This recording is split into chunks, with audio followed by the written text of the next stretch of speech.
In the last round of the console wars, we put the controllers head to head, and the Xbox 360 controller came out on top by a slight edge. While both controllers were deemed excellent, the 360 controller proved to be a better fit in the hand, and the overall design was superior compared to the DualShock 3. After the first round, the Xbox 360 leads by a single point, and in the next 5 rounds we'll be taking a close look at the hardware. Everything from design, input and outputs, to central processing units and GPUs. It's all going to be covered in depth, so get ready for 12 rounds of heavyweight game console action. It's LP from Techno Buffalo, and welcome to the Console War Showdown. Now, this is a topic that has to be tied in with price and value. I bought the PlayStation 3 on the European launch date back in the spring of 2006. Man, was I excited.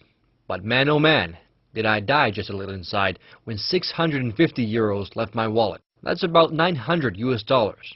With the introduction of the PS3 Slim in September 2009, the price has dipped significantly down to approximately $300, both US dollars and euros.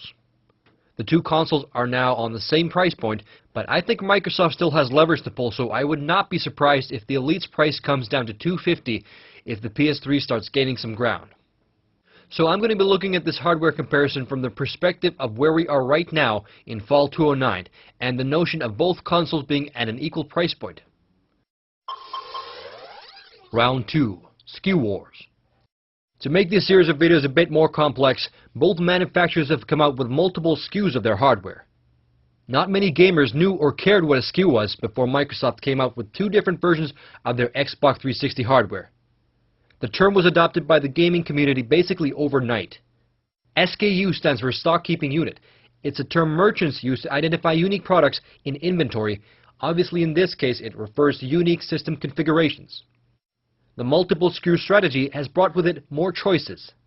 It's not only a matter of which console to buy, a consumer must now choose between the different variations of the same console.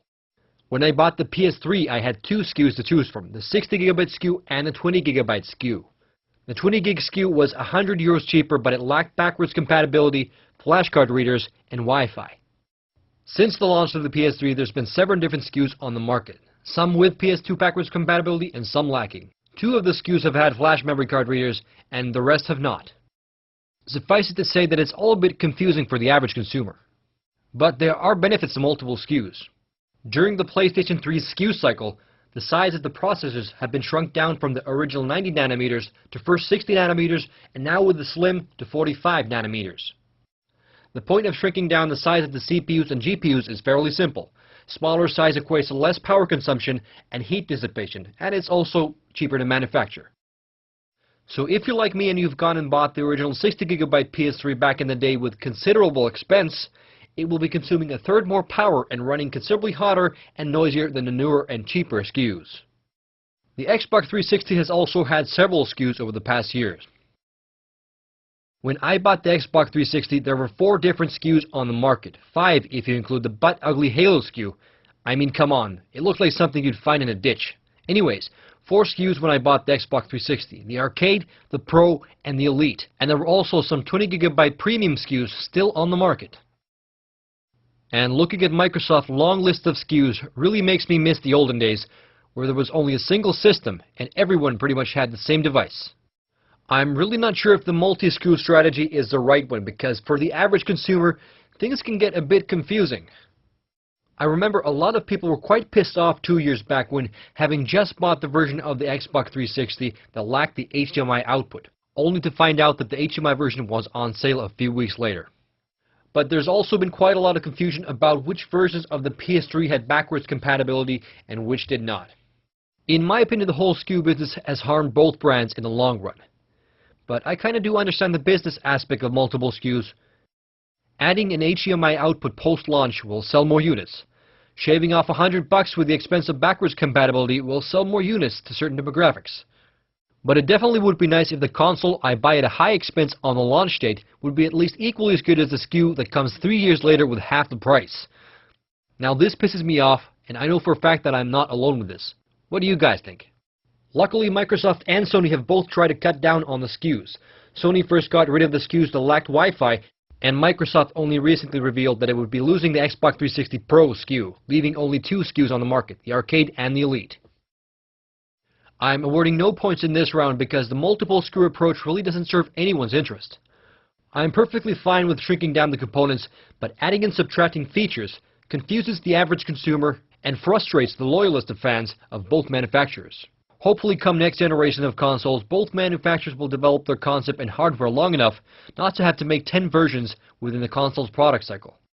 A single SKU approach seems to be working fairly well for a certain other Japanese console, namely the Nintendo Wii. Round 3. Design and external features. The design of game consoles have always been interesting to say at least. No game console is alike, and the Xbox 360 and PS3 are very different looking devices. The original PlayStation 3 is a bit bulkier than the Xbox 360, but obviously the Slim has turned the tables, and the Slim is about the third smaller than its big brother and significantly smaller than the Xbox 360. I'm pretty sure Microsoft isn't planning on an Xbox 360 Slim, but if you're watching this in 2010 with an Xbox 360 Slim in your living room, I take my previous statement back. The PS3 is an expensive looking device, it has sleek curves, and a lot of thought has been put into its unique style. Some may say that it looks like a UFO and some say that it resembles a sandwich grill, but I think the PS3 looks sleek from almost any angle. The Xbox 360 has a sweet and simple design, very minimalistic but classy in its own way. The front of the Xbox 360 has a very distinct look about it, and it has some customizability to it as well. You can buy custom faceplates to suit your personality. A bit of a novelty feature, but it definitely appeals to a certain crowd. While I do like the piano black finish on the PS3, man does it collect some serious dust and fingerprints. But if you don't like the glossy finish, the Slim features a matte finish, which may not be as flashy as the original PlayStation 3, but it gets the job done and looks good in its non-dust collecting and smudging way. I've said it before, the chroming is definitely better suited for rims of cars than entertainment devices, but the chroming on the PS3 looks okay. Although take note that the chroming is gone from the cheaper SKUs, including the PS3 Slim. The Xbox 360 has a very uncool feature, which is the huge power supply that can be tricky to hide depending on the placement of your device. I mean, this thing basically looks like a game console in its own accord.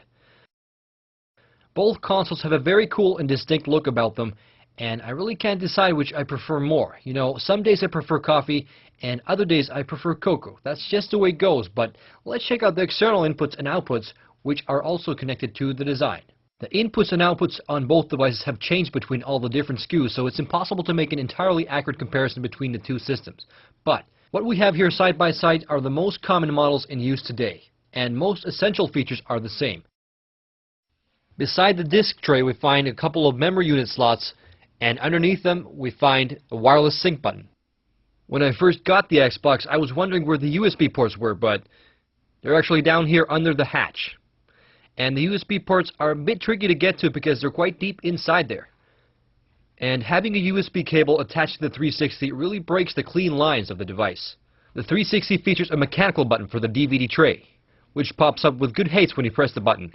The tray seems to work nicely, even though the Xbox is placed vertically.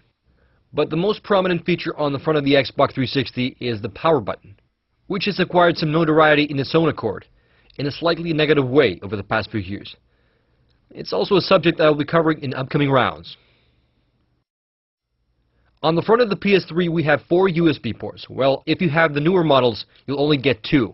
But I really haven't used more than 2 USB devices simultaneously, so 2 is probably enough. Under the lid here we have memory card readers for several types of memory cards. It's also a feature that I do not use too often, but it's a decent feature to have if you, for example, store your pictures on the PS3. Unfortunately, this is also a feature excluded from the newer models, including the Slim. Under the optical drive we find 2 touch-sensitive buttons, one for the optical drive itself and one for the power. While the touch-sensitive buttons may be cool, I have a feeling that they've added to the high price tag of the platform. But the Slim has excluded the touch-sensitive buttons and replaced them with simpler and probably cheaper mechanical buttons. On the back of the PS3 we find several inputs and outputs. And starting from the right we find the power cord input, which connects to the internal power supply. There's also a main power button if you don't want to keep your device on standby for some reason. Next we find the analog output, if you're for example using a SCART or component cables, and we also have an optical output for connecting with your amplifier. Here we find the LAN connection, and here we find the HDMI out. The PS3 supports the 1.3 HDMI profile, which has double the bandwidth of earlier HDMI standards. It adds deep color support, and includes support for the new HDMI audio standards Dolby Digital Plus, and DTS True HD.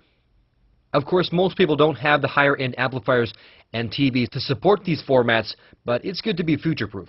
More about this stuff in the upcoming round that will be covering media playback. Alrighty, on the back of the 360 we find a power cable input that connects to the massive power supply I showed you earlier. And here we find a USB port, which is a nice feature to have on the back because you may have some devices that you want kept out of sight. And we also find your standard local area network port. While the first SKUs of the Xbox 360 did not have an HDMI output, all of the current models do. The HDMI on the Xbox 360 only support HDMI profile 1.2. There is no optical audio output on the Xbox 360, but there is an optical audio output from the analog cable that's included with the device, which is fine. But a very annoying thing with the Xbox 360 is that you cannot connect the analog cable and the HDMI cable at the same time, which means that if you connect the device with an HDMI cable to your display, you won't be able to connect the optical cable to your amplifier. This sucks quite a bit. Alrighty, the next two features were a bit tricky to categorize, as they're external for the Xbox 360 and internal for the PS3. The hard drive on the Xbox 360 lies on top of the console. It's very easy to remove and replace. So if you have one of the older Xbox 360 SKUs, you can upgrade to, for example, a 120GB hard drive. The only thing holding you back from upgrading will be the $150 price tag. You can also swap out the PS3's hard drive, but you'll need a screwdriver to do it. Luckily, the process is very simple, and you can swap out the PS3's hard drive for any 2.5-inch serial ATA disc. So if you store a lot of games and media content on your hard drive, you can get a 320GB hard drive for under $100. And you can actually speed up your PS3 loading times a bit by installing a 7200 RPM hard drive. As you can see, the hard drive included in my trusty old PS3 is a pretty standard Seagate Barracuda disc. Alrighty, the next feature is internal for the PS3, but is an external add-on for the Xbox 360. Put simply, the PS3 has built-in Wi-Fi, and the Xbox 360 does not.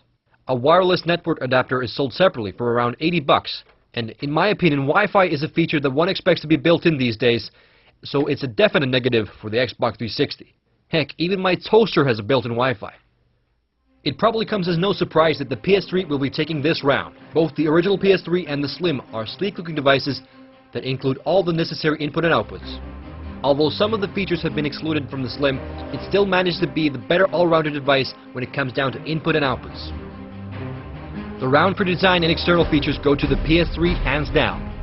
The match is now tied up with a point for each platform. In the next two rounds, it's time to peek under the external covers and analyze the internal hardware. CPU and GPU are up next. It's time to break these babies open. Catch you later in the next round of the Console Wars.